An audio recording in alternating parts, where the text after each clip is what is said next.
you've got to wear a fancy outfit and a cape, right? That's right. See, now you're thinking along Twiggy's lines.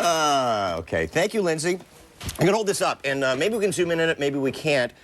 This is a great film called Something Borrowed. It was out in the theaters a while ago. It's now available on Blu-ray and DVD. It's about, well, it stars Kate Hudson for one, but it's all about relationships of somebody getting married and somebody else being in love with someone who's getting married, best friends. And it gets all complicated and it gets all lovely and there's lots of smiles and lots of heartbreak and it's all about relationships. So it was a wonderful, great idea, and that would be have a relationship expert in with us this morning named Kimberly Moffit. Good morning, Kimberly. Kimberly offers life coaching, cognitive behavior therapy, long-term psychotherapy, massage therapy, acupuncture, chiropractic, but mostly couples counseling. Yes, absolutely. Is there anything that you haven't been asked in you helping out people? You know what? I have heard it all. I think I've heard it all anyways. I mean, try me. Okay, well, here's a simple one that I want to ask right off the bat. What do you do in a relationship when you're seeing somebody and you're not ready for it, you're just dating, and they bring in the L word? Ooh, I mean, that's a really good question. And I'll hear that quite often in my practice. Oh, do you? Yeah. You know, I think it's never good to say the L word before you're ready. So always, always, always check in with yourself. And a lot of people pressure themselves to say this just because they're worried that they're going to hurt the other person's feelings or that they're going to put them down in some way. Yeah. But really, that's not what's going to happen. I mean, it could happen, but it's more important that you're true to yourself and that you really are saying it when you mean it, because it means that much more when you're ready. How do you prepare yourself for what is obviously the crushing blow of them rejecting you? I guess it's a rejection thing. Say, for example, okay, here I am with you. You know, I've been dating for a little while, blah, blah, blah, and I have a ring, and I kind of, like, I get the ring, and I kind of put this ring down. You look at it, and you're not even sure whether I'm asking you or not. You don't know if it's a friendship ring or not. Like, you know what I mean? And I go, I love you, and, like, what do you do if I don't love you? Well, it's tough, and I think actually this is quite common because couples, it's very common for couples to fall in love at different times. So I might be feeling stronger than you before you're ready to get there. So I think when it comes to engagement, though, and actually the L word, it's important that you're feeling in tune with the person you're dating. And if you're sensing that that person's not there Back yet, off. yeah, I mean, it should be pretty obvious. I think if you're close enough with that person, you know, that you kind of get to the point where you're like, I'm ready to say it, and you kind of wait till that other person's ready before kind of springing it on them. So I think it's a good idea to just feel it out first and get to know what they're feeling like, and then say it when you think both of you are there. Perfect.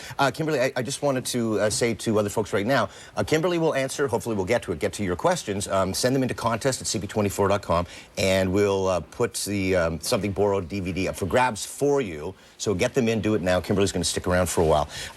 Okay, what about friends with benefits? Is that a healthy thing? Friends with benefits? Yeah. You know what? In my opinion, as a relationship expert, I would say no, it's not a healthy thing. You know why? Why? Because intimacy creates bond. And especially when you're dealing with somebody in that kind of intimate way, you don't want to be taking that too lightly. I think that we can become very attached to the people that we're sleeping with, and it's very important that you kind of keep those lines clear and not blurred. Right. And I'm sure we've seen movies on that as well. I think we have. There's a script there. Ready? Yes. All right, this is from Michelle. Thanks, Michelle, for this. What keeps a relationship strong after several years? Well, in my practice, what I've seen the most is that communication is the #1 thing that couples need to keep in mind when they're planning a long-term relationship.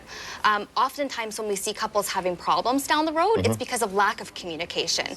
People aren't talking to one another about what they're feeling, what their long-term goals are.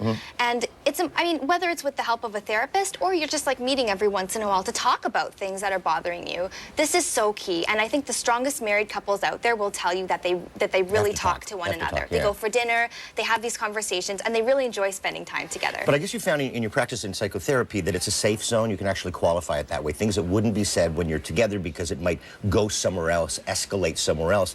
In a safe zone like yours, couples can actually say, okay, you're refereeing this more or less. We can be open. Absolutely. And I think a good couples counselor won't say you're right or you're right. They'll just kind of mediate and say, you know what, nobody's right or wrong, but it's more about the way that you're communicating and the way that you're kind of judging one another. So the couples counselor will then say, you know what, guys, we need to address the way that you're talking to one another. It doesn't matter who's right or wrong. It's a whole listening thing, isn't it? It is. You're not listening It's to very each other. important. This is from Syl and Steve Brooks. I guess not both of them, one of them.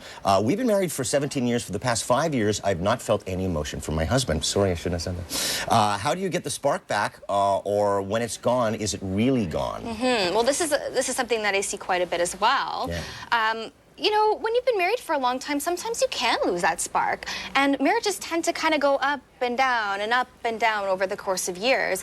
And a lot of couples find that they're just not connecting the way that they were.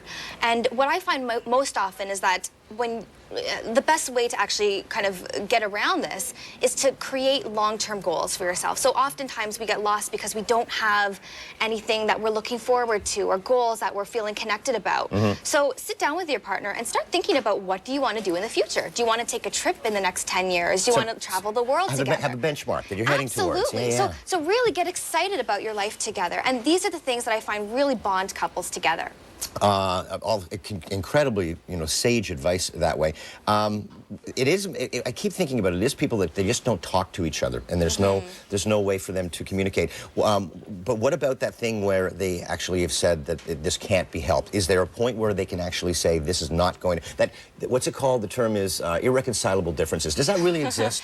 Actually, yes. Yeah. And the way that I determine that is if the trust is gone. So if somebody's had an infidelity, or if there's been some kind of indiscretion where the whole truth hasn't been told, that's a sign to me that the relationship can't be saved. Okay. So there's no recovery from that kind of thing. Some couples can, but the truth is, usually when I see it, once it's gone, it's gone. Yeah. Once the trust is gone, it's very hard to get that back with your partner. Okay. It doesn't matter how long you've been together. Can you stay there? I mean, I'll go get water for you, do whatever, I'll do your makeup if you can stay. Okay. We got a lot more questions to ask you, so This is great. We'll be back with Kimberly Moffit. Get your questions in, contest at CP24.com.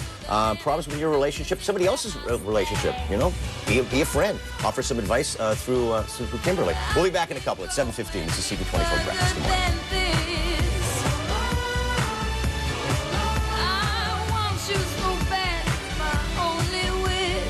Girl, I travel around the world and even sail the 7 seas. Across the universe and go to other galaxies.